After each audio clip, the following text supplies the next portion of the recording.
ನಮಸ್ಕಾರ ವಿದ್ಯಾರ್ಥಿಗಳೇ, good morning. ನಿಮ್ಮ ಎಕ್ಸ್ಪ್ಲೋರ್ ಎಜು ಚಾನಲ್ಗೆ ಸ್ವಾಗತ.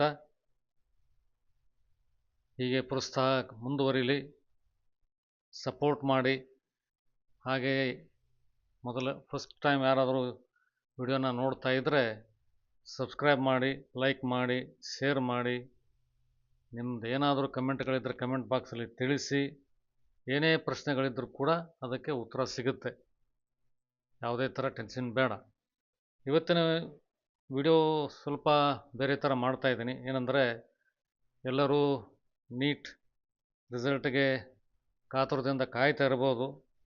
ಮೊನ್ನೆನೇ ತಾತ್ಕಾಲಿಕ ಪ್ರೊವಿಷನಲ್ ರಿಸಲ್ಟನ್ನು ಬಿಟ್ಟಿದ್ದರು. ಅದರ ಪ್ರಕಾರ ನಿಮಗೆಲ್ಲರಿಗೂ ಇವಾಗ ಒಂದು ಅಂದಾಜು ಸಿಕ್ಕಿರುತ್ತೆ ಯಾವ್ಯಾವ ಕಾಲೇಜಿಗೆ ನೀವು ಅಡ್ಮಿಷನ್ ಮಾಡಿಸ್ಬೇಕು. ಅದರಲ್ಲಿ ಏನೂ ಜಾಸ್ತಿ ಚೇಂಜ್ ಇರೋಲ್ಲ. ನಾನು ಆಲ್ರೆಡಿ ಹೇಳ್ದಂಗೆ 99.9% the result will remain same. Only cut ಆಫಲ್ಲಿ ಸ್ವಲ್ಪ ಏನಾದರೂ ರ್ಯಾಂಕಲ್ಲಿ ಹೆಚ್ಚು ಕಡಿಮೆ ಆಗ್ಬೋದು. ಅದರಲ್ಲಿ ಏನು ಚೇಂಜಸ್ ಇರೋಲ್ಲ, ಪರ್ಟಿಕ್ಯುಲರ್ಲಿ ಮೆಡಿಕಲಲ್ಲಿ. ಇಂಜಿನಿಯರಿಂಗ್ ಆದರೆ ಸ್ವಲ್ಪ ಚೇಂಜಸ್ ಇರುತ್ತೆ, ಮೆಡಿಕಲಲ್ಲಿ ಸಾಧ್ಯತೆ ಕಡಿಮೆ. ಸೊ ಅದರ ಪ್ರಕಾರ ನಿಮಗೆ ಒಂದು ಅಂದಾಜು ಸಿಕ್ಕಿರುತ್ತೆ ಯಾವ ಕಾಲೇಜಿಗೆ ನನಗೆ ಸೀಟ್ ಸಿಕ್ಕಿದೆ, ಅದರ ಪ್ರಕಾರ ನಾನು ಅಡ್ಮಿಷನಿಗೆ ಏನೇನು ತಯಾರಿ ಮಾಡ್ಕೋಬೇಕನ್ನೋದು ನಿಮಗೆ ಆಲ್ರೆಡಿ ಒಂದು ಪಿಕ್ಚರ್ ಸಿಕ್ಕಿರುತ್ತೆ. ಸೊ ಇವತ್ತು ಸಾಯಂಕಾಲ ಇಲ್ಲ ನಾಳೆ ಬೆಳಗ್ಗೆ ಫೈನಲ್ ರಿಸಲ್ಟು ಬರ್ಬೋದು. ಸೊ ಅದಕ್ಕಿಂತ ಮುಂಚೆ ನೀವು ಏನೇನು ತಯಾರಿ ಮಾಡ್ಕೋಬೇಕು, ನಿಮಗೆ ಟೈಮ್ ಎಷ್ಟು ಕೊಟ್ಟಿರ್ತಾರೆ ಗೊತ್ತಿರಲ್ಲ. ಆ ಟೈಮಲ್ಲಿ ನಿಮಗೆ ಒಂದೊಂದು ಸರ್ತಿ ಎಲ್ಲ ತಯಾರಿ ಮಾಡ್ಕೊಳ್ಳೋಕ್ಕಾಗೋದಿಲ್ಲ. ಸೊ ಇರೋ ಟೈಮಲ್ಲಿ ಏನೇನು ತಯಾರಿ ಮಾಡ್ಕೊಂಡು ರೆಡಿ ಇರಬೇಕು ಅನ್ನೋದ್ರ ಬಗ್ಗೆ ಒಂದು ವಿಡಿಯೋ ಮಾಡ್ತಾಯಿದ್ದೀನಿ. ಅಂದರೆ ಅಡ್ಮಿಷನಿಗೆ ಬೇಕಾಗಿರೋ ಡಾಕ್ಯುಮೆಂಟ್ಸು. ಯಾಕಂದರೆ ಇಂಜಿನಿಯರಿಂಗ್ ಅಡ್ಮಿಷನ್ ಸ್ವಲ್ಪ ಬೇರೆ ಥರ, ಮೆಡಿಕಲ್ ಅಡ್ಮಿಷನ್ ಸ್ವಲ್ಪ ಬೇರೆ ಥರ. ಸೊ ಸ್ವಲ್ಪ ಗಮನವಿಟ್ಟು ನೋಡಿ, ಅದರ ಪ್ರಕಾರ ಏನೇನು ನಾನು ಡಾಕ್ಯುಮೆಂಟ್ಸ್ ಲಿಸ್ಟ್ ಮಾಡಿದ್ದೀನೋ ಅದರ ಪ್ರಕಾರ ನೀವೆಲ್ಲ ಡಾಕ್ಯುಮೆಂಟ್ಸು ರೆಡಿ ಮಾಡ್ಕೊಳ್ಳಿ. ಸೊ ಒಂದೊಂದಾಗಿ ನೋಡುತ್ತಾ ಹೋದರೆ, ಇವಾಗ ಇದರಲ್ಲಿ ನಿಮಗೆ ಬೇಕಾಗಿರೋದು first NEET application farm. Already ನೀವು ಅಪ್ಲಿಕೇಶನ್ ಫಾರ್ಮ್ ಇರುತ್ತೆ, ಅದನ್ನು ಡೌನ್ಲೋಡ್ ಮಾಡಿಕೊಂಡು ಪ್ರಿಂಟ್ ಇಟ್ಕೊಳ್ಳಿ. ನೀಟ್ ಅಡ್ಮಿಷನ್ ಕಾರ್ಡು ಅಂದರೆ ಹಾಲ್ ಟಿಕೆಟು, ಅದರ ಜೊತೆಗೆ ನೀಟ್ ಸ್ಕೋರ್ ಕಾರ್ಡ್ ಆದಮೇಲೆ ಆಧಾರ್ ಕಾರ್ಡು ಸ್ಟೂಡೆಂಟು ಮತ್ತು ಪೇರೆಂಟ್ಸ್ದು. ಅದರ ಜೊತೆಗೆ ಸ್ಟೂಡೆಂಟದ್ದು ಬ್ಯಾಂಕ್ ಅಕೌಂಟ್ ಇದ್ದರೆ ಬ್ಯಾಂಕ್ ಡೀಟೇಲ್ಸು. ಒಂದೊಂದು ಸರ್ತಿ ನಿಮಗೆ ನಾಳೆ ಅಡ್ಮಿಷನ್ ಆದಮೇಲೆ ಸ್ಕಾಲರ್ಶಿಪ್ಪಿಗೆ ಅದಕ್ಕೆ ಇದಕ್ಕಂತ ಬೇಕಾಗುತ್ತೆ.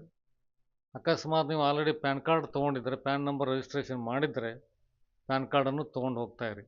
ಅದರಲ್ಲಿ ಜೆರಾಕ್ಸ್ ಆಗಲಿ ಅದಕ್ಕಾದ್ರೂ ಬೇಕಾಗುತ್ತೆ, ಅಡ್ಮಿಷನ್ ಟೈಮಲ್ಲಿ ತಗೋತಾರೆ ಅದನ್ನು. ಆಮೇಲೆ 10th ಮಾರ್ಕ್ಸ್ ಕಾರ್ಡು, ಇದು ನಿಮಗೆ ಡೇಟ್ ಆಫ್ ಬರ್ತ್ ಪ್ರೂಫಿಗೆ ಬೇಕಾಗುತ್ತೆ. Next 12th marks card already ಬಂದಿರುತ್ತೆ ನಿಮಗೆ.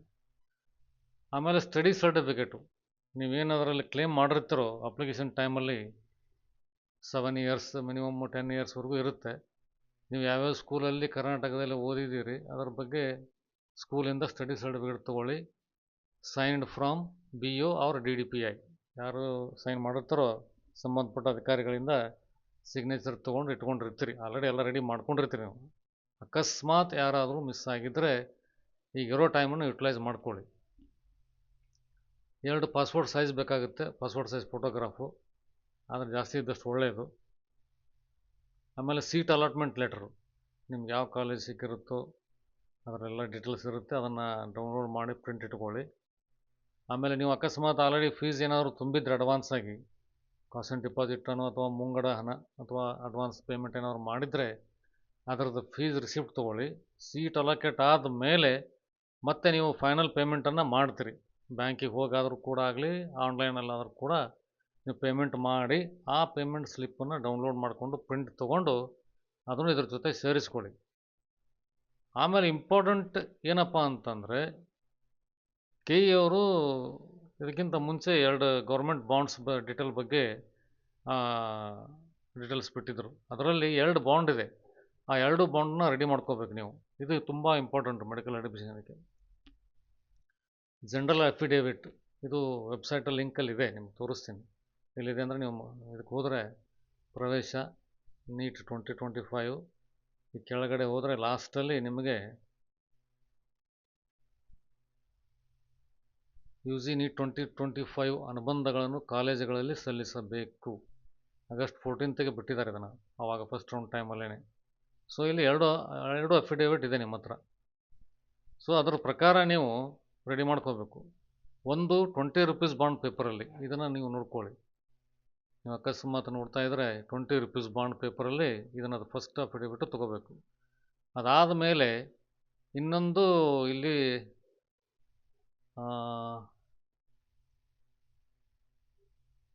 ಇದು ₹20 ಫಸ್ಟ್ ಒಂದು. ಆಮೇಲೆ ಇದು ಎರಡನೇದು ಇಲ್ಲಿ ಕೊಟ್ಟಿದ್ದಾರೆ, ಇದರಲ್ಲಿ ₹100 ಸ್ಟ್ಯಾಂಪ್ ಪೇಪರ್. ಇದು ₹100 ಬರುತ್ತೆ ನಿಮಗೆ. ಸೊ ಒಂದು ₹20, ಇನ್ನೊಂದು ₹100. ಎರಡು ಸ್ಟ್ಯಾಂಪ್ ಪೇಪರಲ್ಲಿ ತೊಗೊಂಡು ಇದನ್ನು ಟೈಪ್ ಮಾಡಿಸಿ ಎಲ್ಲ ಡೀಟೇಲ್ಸ್ ಫಿಲಪ್ ಮಾಡಬೇಕು. ಇದರಲ್ಲಿ ಸ್ಟೂಡೆಂಟ್ ಹೆಸರು, ಪೇರೆಂಟ್ಸ್ ಹೆಸರು, UG NEET roll number, address, ಆಮೇಲೆ seat allocated on, surrender dated ಎಲ್ಲನೂ ಡೀಟೇಲ್ ಫಿಲಪ್ ಮಾಡಿ. ಸೊ ಅದರಲ್ಲಿ ನೀವು ಟೈಪ್ ಮಾಡಿಸ್ಕೋಬೋದು. ಅಕಸ್ಮಾತ್ ಸಾಧ್ಯ ಆದರೆ ಜೆರಾಕ್ಸ್ ಮಾಡಿದ್ರು ನಡೀತು ಅನಿಸುತ್ತೆ ನನಗೆ. ಬಟ್ ನೀಟಾಗಿ ಮಾಡ್ಕೋಬೇಕಷ್ಟೆ ಡಾಕ್ಯುಮೆಂಟನ್ನು. ಜೆರಾಕ್ಸ್ ಮಾಡಿದಾಗ ಹೆಚ್ಚು ಕಡಿಮೆ ಆದರೆ ಮತ್ತೆ ಬಾಂಡ್ ಪೇಪರು ನಿಮಗೆ ವೇಸ್ಟ್ ಆಗುತ್ತೆ. ಸೊ ಆದಷ್ಟು ಟೈಮ್ ಇದ್ದರೆ ಟೈಪ್ ಮಾಡಿಸಿ ನೀಟಾಗಿ ಟೈಪಿಂಗ್ ಮಾಡುವಾಗಲೇ ನೀವು ಎಲ್ಲ ಡೀಟೇಲ್ಸನ್ನು ಫಿಲ್ ಮಾಡ್ಬೋದು. ನೀವು ಜೆರಾಕ್ಸ್ ತೊಗೊಂಡ್ರೆ ಪೆನ್ನಿಂದ ಕೈಯಿಂದ ಬರೀಬೇಕಾಗತ್ತೆ, ಅದು ನಡೆಯುತ್ತೆ. ಬಟ್ ಪೇಪರ್ ಕ್ಲೀನಾಗಿರಬೇಕು, ಯಾವುದೇ ಥರ ತೊಂದರೆ ಆಗಲ್ದಂಗೆ ಡಾಕ್ಯುಮೆಂಟನ್ನು ರೆಡಿ ಮಾಡ್ಕೋಬೇಕು. ಸೊ ಇಷ್ಟು ಡಾಕ್ಯುಮೆಂಟು ನಿಮಗೆ ಇವಾಗ ಬೇಕಾಗುತ್ತೆ.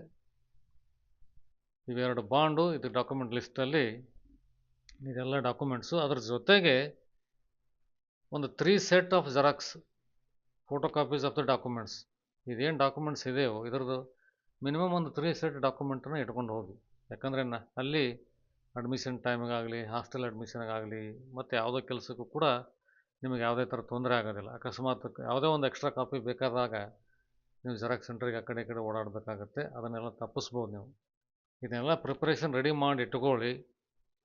ಇವತ್ತು ನಾಳೆ ರಿಸಲ್ಟ್ ಬಂದ ಮೇಲೆ ನೀವು ಯಾವ ಊರಿಗೆ ಹೋಗಬೇಕು ಅನ್ನೋದನ್ನು ಪ್ಲ್ಯಾನ್ ಮಾಡಿ ಇಟ್ಕೊಳ್ಳಿ, ಟ್ರಾವೆಲ್ ಅರೇಂಜ್ಮೆಂಟು. ಯಾಕಂದರೆ ಟೈಮ್ ಕೊಟ್ಟಾಗ ನಿಮಗೆ ಇಮಿಡಿಯೇಟ್ಲಿ ಫೀಸ್ ಅರೇಂಜ್ ಆಗಬೇಕು, ಬ್ಯಾಂಕಿಗೆ ಹೋಗಿ ಕಟ್ಟಬೇಕು, ಫೀ ರಿಸಿಪ್ಟ್ ತೊಗೊಂಬರ್ಬೇಕು. ಇದಕ್ಕೆಲ್ಲ ಸ್ವಲ್ಪ ಟೈಮ್ ಆಗುತ್ತೆ. ಸೊ ಹೀಗಾಗಿ ಸ್ವಲ್ಪ ನೀವು ಅಡ್ವಾನ್ಸ್ ಆಗಿ ಪ್ರಿಪೇರ್ ಆಗಿ ಇರೋದು ಒಳ್ಳೆಯದು. ಅದ್ರ ಜೊತೆಗೆ ನಿಮಗೆ ಏನಂದರೆ ಏನೇ ಮತ್ತು ಅಕಸ್ಮಾತ್ ನೀವು ಡಾಕ್ಯುಮೆಂಟನ್ನು ತೊಗೋಬೇಕಂತ ಅನಿಸಿದ್ರು ಕೂಡ ತೊಗೊಂಡು ಹೋದರೆ ಪರವಾಗಿಲ್ಲ. ಎಕ್ಸ್ಟ್ರಾ ಇದ್ದಷ್ಟು ಯಾವಾಗಿದ್ರೂ ಸೇಫಾಗಿರ್ತೀರಿ. So wait ಮಾಡ್ತಾಯಿರಿ ರಿಸಲ್ಟ್ಗೆ.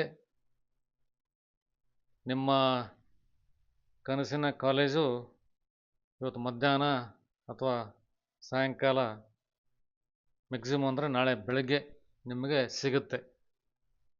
ಎಲ್ಲರಿಗೂ ಒಳ್ಳೆಯದಾಗಲಿ. ನಿಮಗೇನಾದರೂ ಕ್ವಶನ್ಸ್ಗಳಿದ್ದರೆ ಕಮೆಂಟ್ ಬಾಕ್ಸಲ್ಲಿ ತಿಳಿಸಿ. Thanks again.